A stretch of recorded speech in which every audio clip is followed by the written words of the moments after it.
Raconte-moi ton aventure capillaire. Là, je passe au naturel parce que pendant très longtemps, j'assumais pas mes cheveux. Ça a été vraiment très dur pour moi parce que même dans ma famille, ma mère a les cheveux lisses, etc. Donc voir tout ça autour de moi, ça a fait que j'avais vraiment pas confiance en moi et je me disais pourquoi est-ce que moi je suis différente des autres. Et en études, enfin dans mes études, En école de commerce. en école de commerce, la mentalité était pas du tout la même parce que je trouve qu'au collège, lycée, on te regarde beaucoup. Est-ce que tu suis les tendances, etc. Alors qu'en école de commerce, chacun fait sa vie. Du coup, moi-même, en fait, j'étais plus à l'aise de me dire que, ok, je fais ça pour moi, j'ai envie de m'assumer, j'ai fait un big shop. Donc je me suis dit, c'est radical, mais au moins, en fait, ça m'oblige à passer le cap et à assumer mes cheveux. Et le fait d'avoir, du coup, après les cheveux courts, je me suis dit, ça va me permettre aussi de prendre le temps, du coup, d'apprendre à m'en occuper. Surtout quand ils sont courts, c'est plus simple.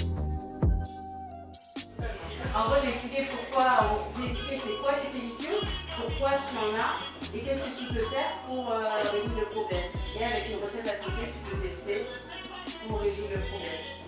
Et c'est ça pour toutes les cartes. Et l'objectif avec ces cartes, c'est de ne plus galérer et d'entretenir ses cheveux sans se prendre la tête. Parce que le cheveu texturé n'est pas compliqué. Ma mère me faisait beaucoup de défrisage parce que je me plaignais tout le temps parce que mes cheveux ils faisaient super mal, j'arrêtais pas de pleurer à chaque fois qu'on touchait mes cheveux. On a vu que mes cheveux s'est cassés, qu'ils étaient beaucoup abîmés. J'ai pleuré et j'ai dit à ma mère en fait que c'était bon, j'en avais marre, je pouvais plus continuer comme ça. Parce qu'on sentait les repousses dans mes cheveux, tu vois. Du coup, ce qui s'est passé, c'est qu'on est parti chez le coiffeur et ce qu'elle a fait, elle a coupé toute la longueur qui était défrisée sur mes cheveux. Et quand j'ai vu mes cheveux, au début, j'ai pleuré parce que je me suis dit, Seigneur, ils ont coupé tout ça.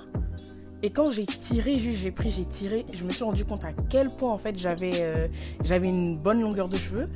J'ai commencé à faire des afros et tout ça et depuis en fait j'ai pas arrêté.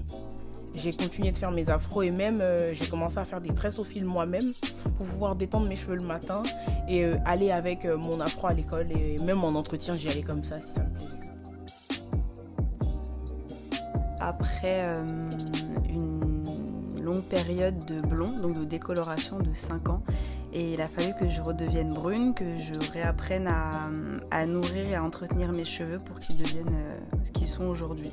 Donc ça a mis beaucoup de temps quand même. J'ai coupé 2 fois mes cheveux en très court pour les retrouver et aujourd'hui je suis très fière. Maintenant, on écrit sur Google, tu as 75 000 infos sur le cheveu, il y en a une qui va te dire A, B, C, D. Comment tu arrives à t'en sortir avec tout ça? J'envoie un DM à Passion Freeze. Quelles difficultés as-tu rencontrées? Alors je dirais qu'au début, en fait, ce qui m'a surtout posé problème, c'était vraiment d'accéder aux informations, en fait, puisque à l'époque, il n'y avait pas forcément beaucoup de gens qui en parlaient ou beaucoup de gens qui assumaient leurs cheveux naturels. Donc c'était un peu compliqué déjà de s'assumer premièrement, et puis ensuite aussi de savoir vraiment comment s'en occuper et comment mettre en valeur notre texture, en fait. Et du coup, ce que j'ai fait, c'est que j'ai fait vraiment beaucoup de recherches, je me suis vraiment beaucoup documentée. Heureusement, il y avait YouTube et Instagram qui commençaient un petit peu à émerger. Mais c'était pas non plus c'était encore à ses débuts et même aussi au niveau de l'accès aux produits, c'était pas forcément toujours facile. Il y avait pas, avant il y avait encore moins de produits en supermarché, même en supermarché. Là maintenant de nos jours il y en a pas tellement qui sont naturels et qui sont adaptés, c'est compliqué. Et du coup, c'est vraiment cool d'avoir un jeu de cartes comme ça qui explique de manière simple et rapide et accessible en fait justement toutes les choses que je cherchais auparavant. Je sais qu'avoir les cheveux naturels, ça demande de l'entretien.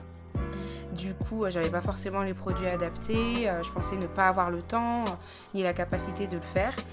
Et en fait, il s'avère qu'effectivement, quand tu te renseignes sur les différents réseaux, tu arrives à voir que tu peux trouver de produits à t'apporter et pouvoir t'en occuper rapidement et facilement. En fait, la difficulté, c'est surtout de le coiffer sans le casser. Et c'est là, en fait, où elle est toute la difficulté. Et qu'est-ce qu'on te dit régulièrement sur le cheveu texturé? C'est trop de s'en occuper. Et moi, j'étais pas du tout d'accord avec ça, dans le sens où j'ai toujours vu des membres de ma famille qui avaient des très beaux cheveux, des longs cheveux, qui arrivaient très bien à s'en occuper.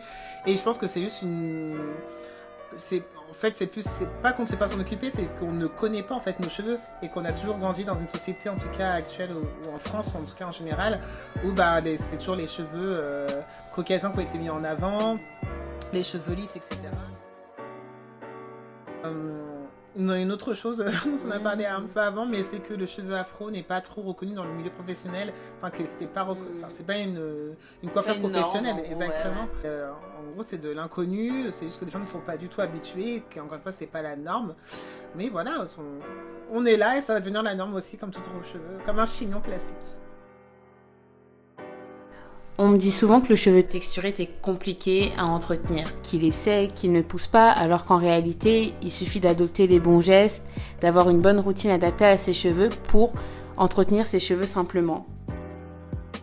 Et à un moment, je me suis dit, on en a marre de lire des encyclopédies, faire 15 000 recherches, regarder 15 000 vidéos pour trouver une solution pour ses cheveux.